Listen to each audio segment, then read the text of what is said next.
pass me around and in words of all, you never go baby when you say you will.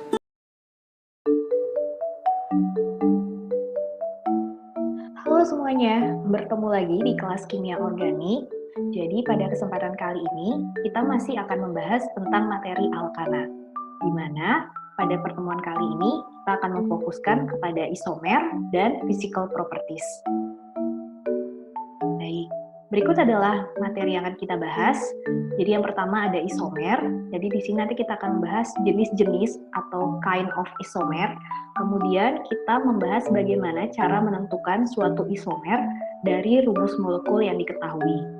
Nah, berikutnya kita akan membahas tentang physical properties dari alkana, di mana di sini kita akan membahas tentang polarity atau polaritasnya, kemudian kita akan membahas boiling point dan melting point, kemudian kita akan membahas fasenya, kemudian density, dan yang terakhir adalah solubility. Kita masuk ke materi yang pertama, yaitu mengenai isomer dari alkana. Nah, sebelumnya, isomer itu apa sih? Nah, ini sempat kita singgung ya di materi yang awal. Jadi di sini kita tinjau kembali. Jadi isomer itu berasal dari bahasa Yunani atau di sini dituliskan Greek letter ya, huruf Yunani.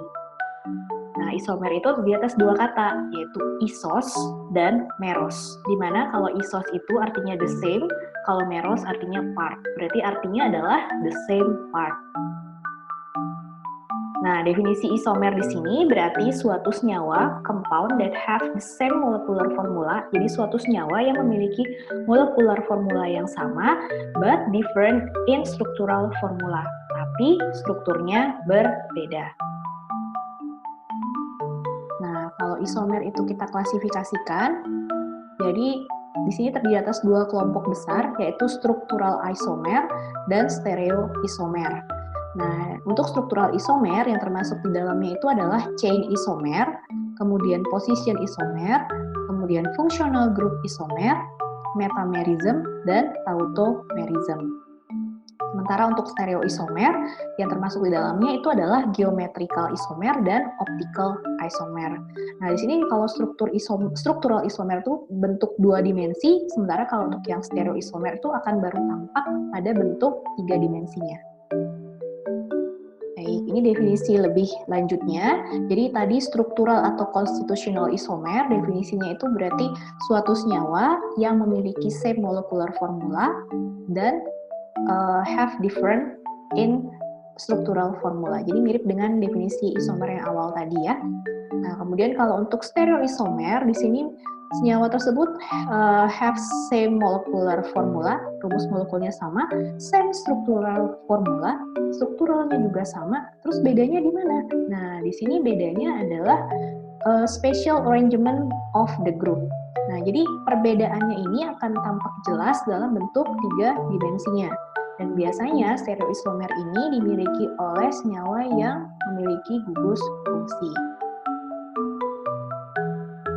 Kita masuk ke struktural isomer ya. Yang pertama tadi ada chain isomer. Nah, jadi kalau chain isomer di sini dari kata-katanya saja chain itu berarti rangka. Nah, berarti di sini perbedaannya terletak di mana? Terletak pada arrangement of carbon atom. Pengaturan atau penyusunan rantai karbonnya. Nah, contohnya di sini kita punya senyawa C4H10. Nah, C4H10 ini bisa kita gambarkan ke dalam dua bentuk. Bentuk yang pertama seperti ini, lurus ya, straight chains. Ini namanya adalah normal butan. Kemudian bentuk yang kedua adalah ada percabangan. Rantai terpanjangnya 3 karbon, kemudian ada cabangnya di tengah. Ini namanya adalah 2-metil propan. Keduanya sama-sama memenuhi rumus C4H10. Nah, cuman perbedaannya di sini terletak pada rangkanya, sehingga dikatakan bentuk chain isomer. Nah, kemudian yang kedua tadi terdapat juga namanya position isomer. Nah, di sini perbedaannya di mana? Perbedaannya adalah dari posisi, kata kuncinya posisi, dari atom atau substituen, ya berarti cabang tapi bukannya alkil, kemudian functional groupnya, atau dalam bentuk double bond and triple bond. Contohnya di sini kita punya senyawa dengan rumus C5H11Cl. Kita menggambar dua bentuk seperti ini. Yang pertama adalah 1 kloropentan ya. Yang kedua adalah 2 kloropentan. Nah, di sini position isomernya di mana? Kita lihat dari letak atom Cl-nya. Nah, untuk struktur yang pertama, atom Cl-nya terletak pada karbon nomor 1. Sementara untuk struktur yang kedua, atom Cl-nya terletak pada karbon nomor 2, sehingga ini dikatakan memiliki isomer posisi. Nah, contoh lain, kita pakai bentuk alkena. Di sini ada alkena dengan rumus C6H12, berarti ada double bond-nya. Di sini, struktur yang pertama namanya adalah 1 heksin. Sementara struktur yang kedua namanya adalah 2 heksin. Nah, perbedaannya terletak di mana? Kalau yang pertama, double bond-nya, posisi double bond-nya terletak di antara karbon nomor 1 dan nomor 2. Sementara untuk struktur yang kedua, double bond-nya terletak di antara karbon nomor 2 dan nomor 3. Maka dikatakan memiliki isomer posisi. Berikutnya adalah functional group isomer. Nah, jadi kalau functional group isomer ini perbedaannya terletak pada functional grupnya. Jadi rumusnya sama, tapi gugus fungsinya berbeda. Nah, di sini kita punya dua contoh ya. Jadi rumus molekul dari kedua senyawa ini itu adalah C3H8O. Nah, tapi dari C3H8O ini kita mendapatkan struktur alkohol dan satu lagi adalah struktur ether. Nah, di sini bisa kita lihat. Nah, untuk struktur yang pertama, ini gugus fungsinya adalah OH ya. Makanya di sini rumusnya adalah ROH untuk struktural formulanya. Kemudian untuk bentuk yang sebelah kanan, itu gugus fungsinya adalah oksigen yang diapit oleh 2 alkil. Makanya di sini rumus strukturnya adalah ROR. Nah, di sini tampak bahwa dari rumus yang sama didapatkan 2 buah senyawa dengan struktur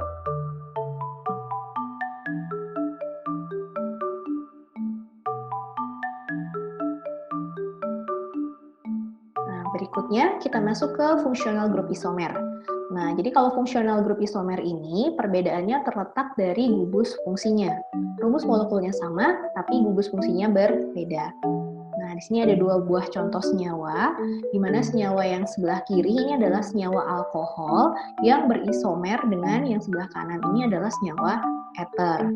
Nah, gugus fungsinya perbedaannya di sini, kalau untuk yang alkohol itu gugus fungsinya adalah OH, sementara kalau yang ether itu adalah gugus fungsinya oksigen yang diapit oleh 2 buah alkil.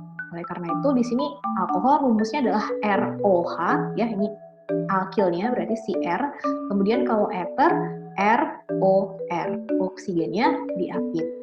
Nah, di sini kalau kita lihat keduanya sama-sama memiliki 3 atom karbon, 8 hidrogen dan 1 buah oksigen. Namun di sini perbedaannya yaitu tadi pada gugus fungsinya. Kita lanjutkan ke tautomerism dan metamerism. Nah, jadi kalau untuk tautomerism di sini perbedaannya terletak pada posisi dari proton dan elektron. Nah, biasanya mengalami tautomerism ini adalah suatu senyawa yang mengalami rearrangement untuk mendapatkan bentuk yang lebih stabil. Nah, di sini contohnya ini adalah tautomerism dari senyawa enol keto. Jadi dari enol, yang ini enol ada OH-nya, makanya ada akhiran ol-nya, itu berubah menjadi keto. Tapi diperhatikan di sini tanda panahnya bolak-balik, jadi masih bisa kembali ya. Nah, di sini perbedaannya di mana? Perhatikan double bond-nya. Kalau pada yang sebelah kiri, double bond-nya antara karbon dan oksigen. Sementara untuk yang sebelah kanan, double bond-nya antara karbon dengan karbon. Nah, ini berarti ada perbedaan letak elektron yang dimana adalah double bond-nya. Kemudian kalau untuk metamerism, metamerism ini dimiliki oleh senyawa yang gugus fungsinya berada di tengah. Ya, contohnya pada ether itu tadi yang tadi sempat kita bahas ya sebelumnya. Nah, jadi di sini contohnya yang pertama di sini oksigen yang tadi kan ROR. Nah, alkil yang mengapitnya itu adalah etil, 2 karbon dan etil. Isomernya atau metamernya di sini oksigennya diapit oleh alkil yang berbeda, yaitu diapit oleh propil dan metil. Nah, itu dikatakan sebagai isomernya metamerism. Nah, berikutnya kita singgung sedikit tentang geometrical isomer, yang dimana merupakan bagian dari stereoisomer.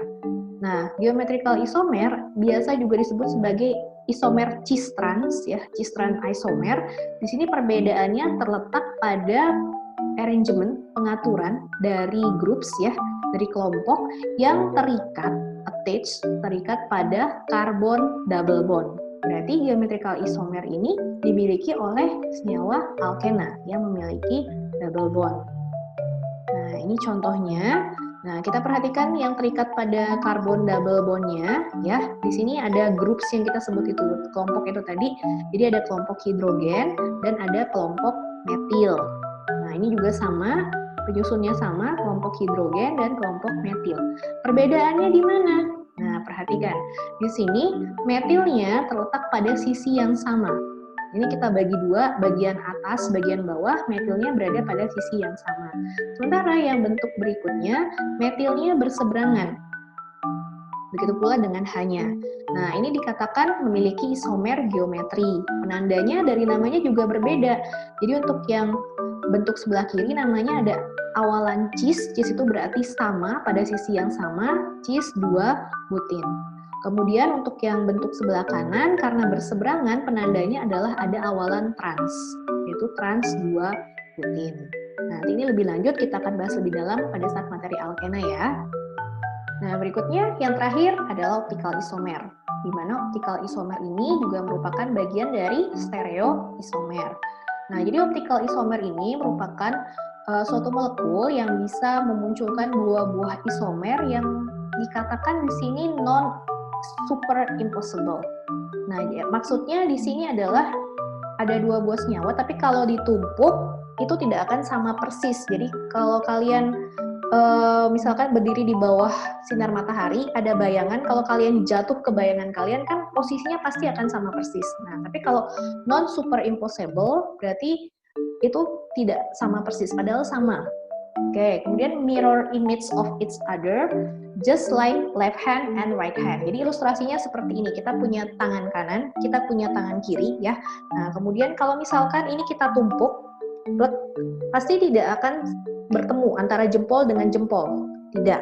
Karena di sini jempolnya bertemu kelingking, kemudian telunjuknya bertemu jari manis, seperti itu. Tapi kalau kita cerminkan, misalkan di sini ada cermin, kita cerminkan, maka akan penyusunnya akan sama, ya. Yang di depan adalah jempol, diikuti telunjuk, yang paling jauh adalah kelingking. Nah, itu yang disebut sebagai optikal. Nah, contohnya seperti ini, ada dua buah senyawa, ya. Kalau dicerminkan mereka sama persis, tapi kalau misalkan mereka ditumpuk seperti tangan itu tadi, dia tidak akan sama. Nah, itu dikatakan memiliki optical isomer. Sekarang balik lagi ke alkana kita, Bu. Tadi sudah dijelaskan jenis-jenis isomer. Berarti alkana itu punya isomernya yang mana? Jadi, berdasarkan yang kita bahas tadi, ada chain isomer, position isomer, ada kemudian fungsional, tautomerism, metamerism, stereoisomer. Alkana hanya memiliki chain isomer. Sementara kalau untuk yang lainnya tidak punya, karena tidak ada gugus fungsinya kan, ya. Nah, baik. Jadi di sini kesimpulannya alkana, ya, yang only contains carbon and hydrogen, ya, itu hanya memiliki chain isomer saja. Nah, berikut sekilas ini ada sebuah tabel di mana tabel ini menampilkan berapa isomer sih yang terbentuk dari masing-masing senyawa alkana dari C1 sampai C10, ya. Nah, jadi di sini kalau metana, etana, propana itu hanya memiliki satu isomer. Kalau misalkan bertambah jumlah karbonnya, ternyata bisa terbentuk lebih dari satu. Bahkan di sini kalau untuk C10, strukturnya yang terbentuk bisa 75 struktur. Nah, Bu, kalau saya punya alkana C-nya 20, berapa banyak ya, Bu, ya? Pasti akan banyak sekali, karena di sini ada fun fact sedikit, ya. Kalau kita punya senyawanya C30, H62, isomer yang terbentuk itu adalah sekitar 4 miliar. Wah, Ibu ngarang nih, 4 miliar dapat dari mana? Berarti memang ada ya orang yang mencari struktur dari isomer C30 sehingga didapatkan angka pasti seperti ini sebanyak 4 miliar. Mungkin kalian mau men-challenge diri kalian sendiri, mau mencari isomer dari C70 misalkan ada berapa struktur? Boleh ya, silakan mungkin untuk mengisi waktu luang gitu ya.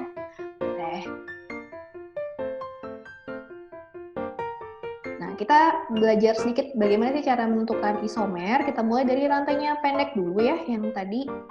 Di sini misalkan kita diminta menentukan isomer dari C3H8.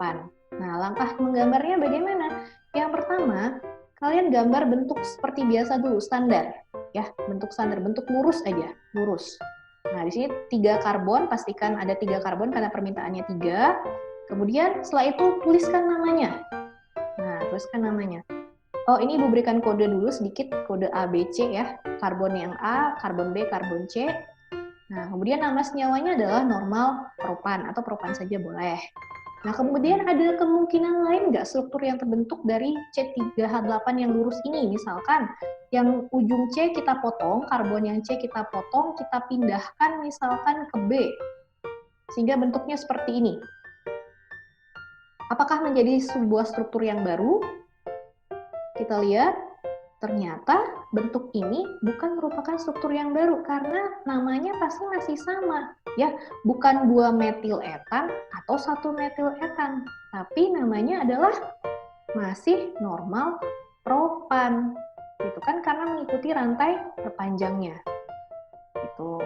Oleh karena itu, untuk C3H8 itu struktur isomer yang dimilikinya itu hanya ada 1, sesuai yang tabel tadi ya. Nah, kemudian kita lanjutkan yang lebih panjang. Misalkan kita punya senyawanya C5H12. Kalian diminta gambarkan struktur isomer yang mungkin terbentuk dari C5H12. Langkah yang pertama sama, kita gambarkan dulu bentuk lurus. Nah, seperti ini. Bentuk lurus. Nah, kemudian Ibu berikan kode dulu sebentar ya. Ini misalkan A, B, C, D seperti ini. Nah, kemudian kita kasih nama.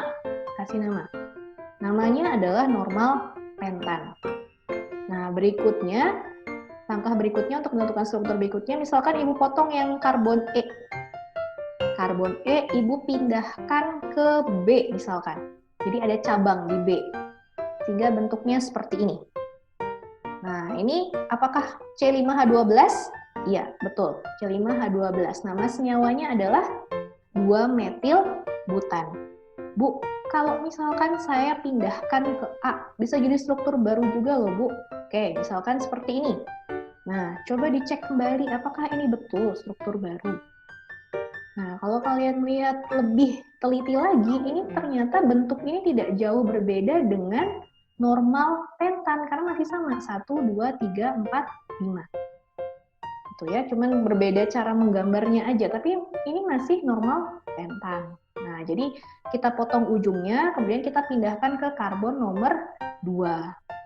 Oke, baik. Dari 2 metil butan, apakah ada struktur lain yang bisa kita bentuk? Misalkan dari B, ini kita pindahkan ke C. Misalkan seperti ini. Apakah ini merupakan struktur baru? Apakah ini 3 metil butan? Ayo, hati-hati ya. Ingat, cara memberikan nama secara IUPAC dari ujung terdekat dengan alkil. Nah, berarti senyawa ini bukan 3 metil butan, tapi namanya masih sama. Namanya masih 2 metil butan. Nah, berarti seperti ini tidak kita tuliskan lagi ya, karena sudah ada. Langkah berikutnya berarti bagaimana? Coba kita potong lagi. Kita potong lagi karbon yang D, kita pindahkan ke B. Ya, kita pindahkan ke karbon nomor 2 sehingga bentuknya seperti ini. Nah, ini nama senyawanya adalah 2,2 dimetil propan. Bu, kalau misalkan yang D-nya saya pindahkan ke A, Bu. Nah, seperti ini. Apakah ini struktur yang baru? Harus teliti lagi ya ngeceknya ya. Nah, ini bukan struktur yang baru karena namanya juga masih sama. Namanya masih 2 metil butan. Ini kan rantai utamanya 1, 2, 3, 4. Di nomor 2 terdapat metil. Adakah kemungkinan lain lagi C-nya dipotong, dipindahkan? Coba kalian utak-atik ya, ada kemungkinan lain lagi tidak? Kalau ada yang menemukan struktur baru dari C5H12 dengan nama yang berbeda, boleh kirimkan ke Ibu ya, nanti kita cek sama-sama. Nah, tapi untuk C5H12 yang Ibu dapatkan di sini itu hanya ada 3 struktur. Ya, jadi yang pertama normal pentan, yang kedua 2-metil-butan, dan yang ketiga 2,2 dimetil propan. Jadi isomer untuk C5H12 itu ada sebanyak 3 struktur.